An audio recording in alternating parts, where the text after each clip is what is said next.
திமுக ஆட்சியில் கடன் அளவு 2 மடங்காக உயர்ந்தது என்று வெள்ளை அறிக்கை வெளியிட்ட நிதியமைச்சர் மரிய வில்சனுக்கு முன்னாள் நிதியமைச்சர் தங்கம் தென்னரசு பதிலடி கொடுத்துள்ளார். 2021-22 முதல் 25-26 இந்த ஒரே அட்டைவணை முழு கதையும் ஒரே பார்வையிலே சொல்லிவிடுகிறது. ரூபாய் 10 லட்சம் கோடி நேரடி கடன், ரூபாய் 78,324 கோடி வருவாய் பற்றாக்குறை, இதுவரை இல்லாத அதிகபட்சம். ஜிஎஸ்டிபியில் சொத்து வரி வருவாய், சொந்த வரி வருவாய் வெறும் 5.45%.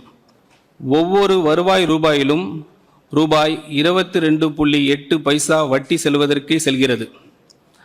வருவாயில் 64.4 ஏற்கனவே கட்டாய செலவுகளுக்காக ஒதுக்கப்பட்டுள்ளது.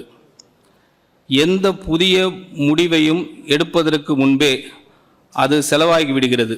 மேலும் மாநிலத்தின் உண்மையான மொத்த நிதிசார் பொறுப்பு 13.18 லட்சம் கோடியாக உயர்கிறது. இந்த முழு ஆவணத்திலே மிக முக்கியமான ஒரு உண்மை கவனியுங்கள். இந்த 5 ஆண்டு காலப்பகுதியில் மட்டும் தமிழ்நாடு ரூபாய் 4.87 லட்சம் கோடி புதிய கடனை சேர்த்துள்ளது. அதாவது சுதந்திரத்துக்கு பிறகு மாநிலம் தனது முதல் 60 இயர்ஸ் சேர்ந்த மொத்த கடனை விட 5 ஆண்டில் சேர்க்கப்பட்ட கடன் அதிகமாக உள்ளது. இது பொதுவாக பாதுகாப்பானதாக கருதப்படும் 20% வரம்பை மிகவும் தாண்டி உள்ளது. நீங்க ஆரத்திலே அம்பேல்ட்டீங்க, அம்பேல் அப்படின்னு ஒரு எடுத்துட்டீங்க, எடுப்பிலே சொல்லிட்டீங்க. காரணம் என்ன? எங்கிட்ட எந்த புதிய திட்டங்களும் இல்லைன்னு இப்பயே நீங்க சொல்றதுக்கு என்ன காரணம்? நீங்க கொடுத்த வாக்குறுதியை நாங்கள் நிறைவேற்ற முடியாது என்று சொல்வதைத்தான் அவர்கள் இப்போது சொல்கிறார்கள். நீங்க இந்த திட்டங்களை எல்லாம் நிறைவேற்றுவேன்னு சொல்லி தானே ஆட்சிக்கு வந்திருக்கீங்க.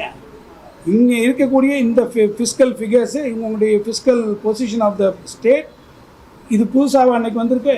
எங்களுடைய நிர்வாகத்தை முடித்து நாங்கள் கொடுத்துருக்கக்கூடிய இன்ட்ரீம் பட்ஜெட்லேயே நிதியமைச்சர் என்கின்ற முறையில் என்னுடைய உரையினுடைய பகுதியாகவே அது இடம்பெற்றிருக்கிறது. எனவே எந்த ஒரு ஃபிகரும் தமிழ்நாட்டினுடைய நிதி நிர்வாகத்தில் மறைக்கப்படவோ அது ஃபிகரை மாஸ்க் பண்ணவோ இல்லை. எல்லாமே ஆல்ரெடி எவ்ரி திங் இஸ் பேப்பரில் இருக்குது. அதை நீங்கள் பார்த்துட்டு தானே நீங்கள் எல்லாம் சொல்கிறீங்க. ஆக நீங்கள் அதெல்லாம் பார்த்ததுக்கப்புறம் தான் நான் இதை செய்வேன் என்கின்ற வாக்குறுதியை மக்களிடத்தில் சொல்லியிருக்கீங்க. அதை நிறைவேற்ற பாருங்கள்.